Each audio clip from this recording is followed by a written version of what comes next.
एक बार की बात है, किसी जंगल में एक चूहा रहता था। एक दिन जब वो अपनी बिल की तरफ लौट रहा था तो उसने एक गुफा में एक शेर को आराम करते देखा। शेर को मजे में सोते हुए देख चूहे के मन में शरारत सूझी। चूहा शेर की गुफा में जा घुसा और शेर के ऊपर चढ़ गया। वह शेर के ऊपर खूब उछल कूद करने लगा और उसके बाल खींचने लगा। चूहे की शरारतों से शेर की नींद खुल गई और उसने चूहे को अपने नुकीले पंजों में दबोच लिया। चूहे ने जब शेर के पंजे में खुद को पाया तो वो समझ चुका था कि शेर के गुस्से से अब उसे कोई नहीं बचा सकता और आज उसकी मौत तय है।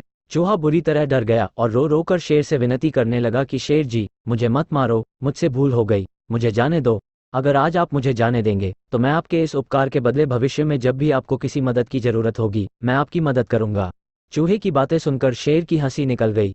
शेर ने कहा कि तुम तो खुद इतने छोटे हो, मेरी मदद क्या करोगे। चूहे की विनती सुनकर शेर को उस पर दया आ गई और उसने चूहे को छोड़ दिया। चूहे ने शेर को धन्यवाद बोला और वहां से चला गया। कुछ दिनों बाद जब शेर खाने की तलाश में इधर उधर घूम रहा था तभी अचानक किसी शिकारी के फैलाए जाल में फंस गया। शेर ने खुद को जाल से निकालने की भरपूर कोशिश की लेकिन निकल नहीं पाया। काफी देर कोशिश करने के बाद शेर ने मदद के लिए दहाड़ लगानी शुरू की।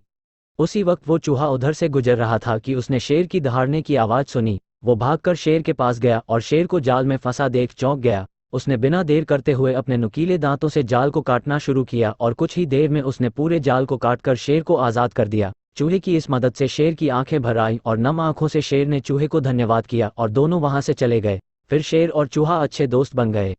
इस कहानी से हमें ये सीख मिलती है कि हमें सिर्फ शरीर के आधार पर किसी इंसान को छोटा या बड़ा नहीं समझना चाहिए। साथ ही हमें दूसरों की मदद करनी चाहिए, क्योंकि जब हम दूसरों की मदद करेंगे तभी कोई हमारी मदद के लिए आगे आएगा।